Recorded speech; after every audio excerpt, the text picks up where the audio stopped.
দেখো বন্ধুরা, বেনারসে এসে বেনারসের গঙ্গায় স্নান, লাঞ্চ, বানারসি পান সব কিছু খাওয়া দাওয়া এগুলো কমপ্লিট করে এখন সন্ধ্যাবেলা আমরা যাচ্ছি গঙ্গায় আরতি দেখতে।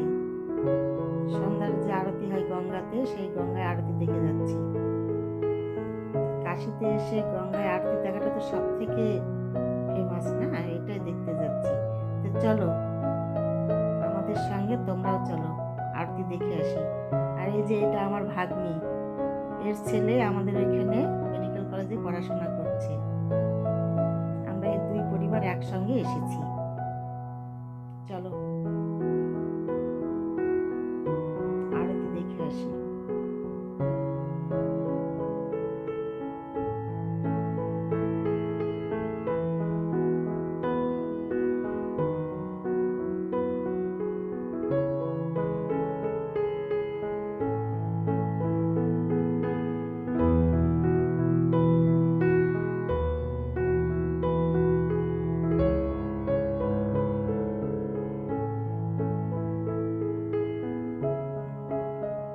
দেখো কত লোক, লোকে লোকারণ্য। এই সন্ধ্যা আরতি দেখার জন্যে প্রচুর লোক, হাজারে হাজারে লোক এইখানটায় সমাগম হয়। দেখো এইখানকার পরিবেশটা দেখো, আর বোট দেখো কত, মানে হাজারে হাজারে বলা ভুল হবে।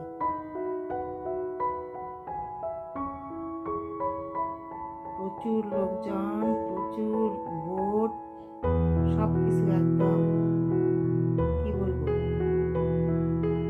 অনেক বেশি বেশি এখানে। এই দেখো আমরা বোটে উঠে গেছি। আমাদের বোটটা ছিল দোতলা, যত উঁচুতে ওঠা যাবে তত ভালো দেখা যায়, তাই আমরা এটাই সিলেক্ট করেছি।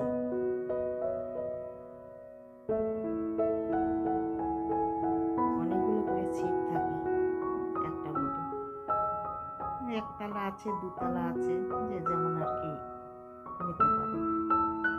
এখনো ভর্তি হয়নি আমাদের বোট, ভর্তি হবে, একটা টাইম আছে, তারপরে ছেড়ে দেবে বোট। আর এই বোটে আমরা গঙ্গার উপরে 3.5 ঘন্টা থাকবো। কাশিতে এই গঙ্গার সাইডে যতগুলো মন্দির আছে সবগুলো আমাদের দর্শন করে দেবে। এই দর্শন করব এবং এখান থেকে আমরা আরতি দেখবো। দেখো আরতি শুরু হয়ে গেছে, এই দেখো আরতি হচ্ছে। এক জায়গায় 5টা আর এক জায়গায় হয় 7টা। দেখো প্রচুর লোক, হাজারে হাজারে লোক দেখছে। দেখো আরতি হচ্ছে, আরতি শেষ হয়ে গেলে যে কয়টা মানে ঘাট কম ঘোরা আছে, যে সবগুলো ঘুরে দর্শন করে দেবে।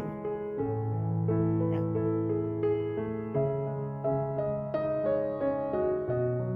কত দর্শনার্থী এসেছে। দেখো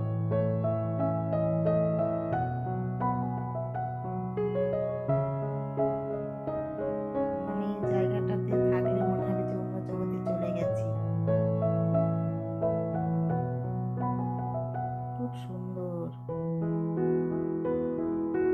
আর সন্ধ্যাবেলা গঙ্গার বডির উপরে বসে আছি, একটা স্নিগ্ধ হাওয়া আসছে, মিষ্টি, এত ভালো যে লাগছে না কি বলবো, ভাষায় প্রকাশ করা যাবে না, এত সুন্দর। সন্ধ্যাবেলার পরিবেশটাই অন্যরকম। এ দেখো আরতি চলছে,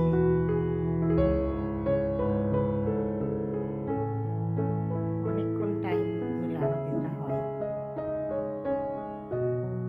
এই জন্য তো বডির টাইমটা বেশি না, 3.5 ঘন্টা। আরতি শেষ হবে, সমস্তটা ঘোরা শেষ হবে, গঙ্গায় প্রদীপ জ্বালাবো, তারপরে আমরা চলে যাব এখান থেকে বাবা বিশ্বনাথ মন্দিরে পুজো দিতে। দেখো বোটে লাইফ জ্যাকেট পরতে হয়েছে, রিস্ক আছে না।